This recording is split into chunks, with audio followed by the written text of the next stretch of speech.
Hello, everyone. Welcome to Chapter 12. In this chapter, we're going to be covering coding procedures of the cardiovascular system. Let's take a look at coding these procedures, such as cardiac caths, bypasses, and others.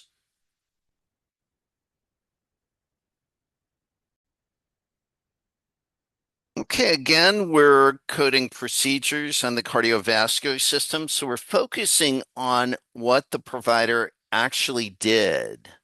Right? Although you need to understand what some of the diagnoses that are possibly involved here um, mean so you can get the right code. And one of the more common ones is a cardiac cath. And this is in the measurement and monitoring systems. In PCS, diagnostic cardiac caths are coded as a measurement, not an inspection or an insertion, even though we might naturally think of that being the case. The key here is to remember the purpose. We're measuring the pressures or collecting samples. We're not repairing anything, right? So you may want to take a look at that table that covers PCS section measure and monitoring tables 4A0 through 4B0.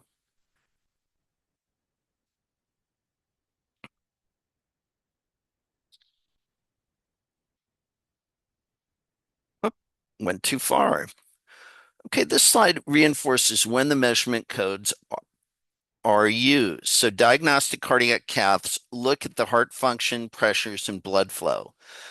You'll notice that cardiac caths can be coded by body system and approach. Often this is percutaneous. Laterality matters, whether it's the left heart, the right heart, or bilateral. And often this will require, multiple codes. And here we see some common diagnostic procedures such as a coronary angiography, coronary arteriogram, ventriculography, and so on. These are image-based procedures, but remember, you don't code the imaging separately as it's integral to the procedure itself. And you may want to review the fluoroscopy tables and diagnostic procedure explanations in your text. And these are covered in, say, table 12.2.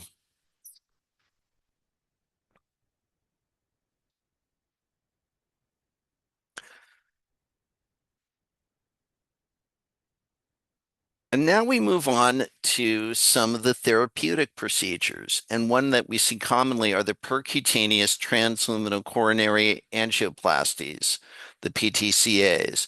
And what these are used for is to relieve the obstruction in a coronary artery. So it opens the vessel, right? So the question here remains is how do we code it? Well, we have to look at what the objective is. And the objective is to dilate the coronary artery, dilate the vessel, if you will, right? So the root operation, therefore, will be dilation. If a stent is placed, you code it as a device, and this will usually be an intraluminal device. So you have to ask yourself, was something left behind, right? And this will determine your device character. You may want to review table 12.3 that covers the PCS dilation table for coronary arteries.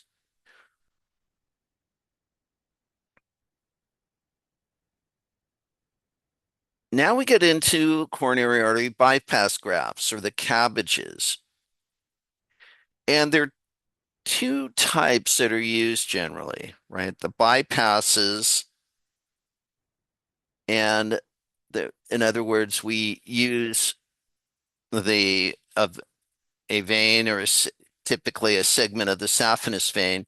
We use the internal mammary artery, right? So important to kind of keep that straight. Cabbages are very, very specific in ICD-10 PCS. much more specific than they used to be in ICD-9. Okay, so to get this straight, when coding the bypasses, we always have to identify what is being bypassed from and what is being bypassed to. So for an example, if we're doing a aortic coronary artery bypass, we're bypassing from the aorta to a coronary artery. If we're doing an internal mammary artery to a coronary artery, it's going to start at the internal mammary artery and it's going to go to the coronary artery. If a saphenous vein is detached, it's coded as a device. And if an internal mammary artery is used, it is not a device because it stays attached. You may want to take a look at the Cabbage explanation, the PCS bypass table.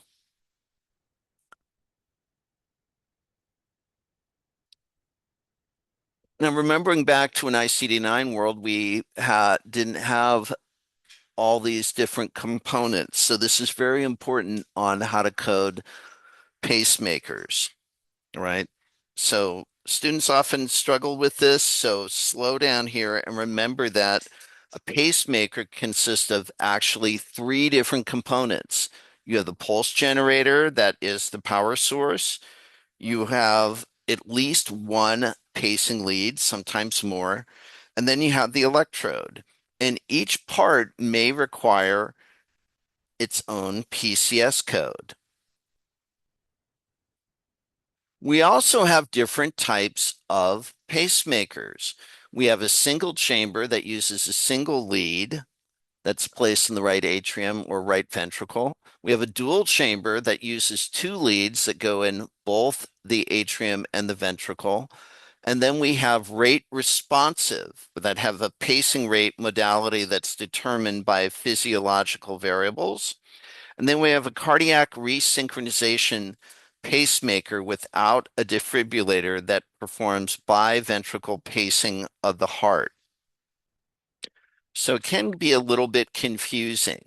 So take a close look at those tables, and you may want to Google what some of these procedures are, look them up on YouTube, and that way, if you're more of a visual learner, you'll get this a little easier.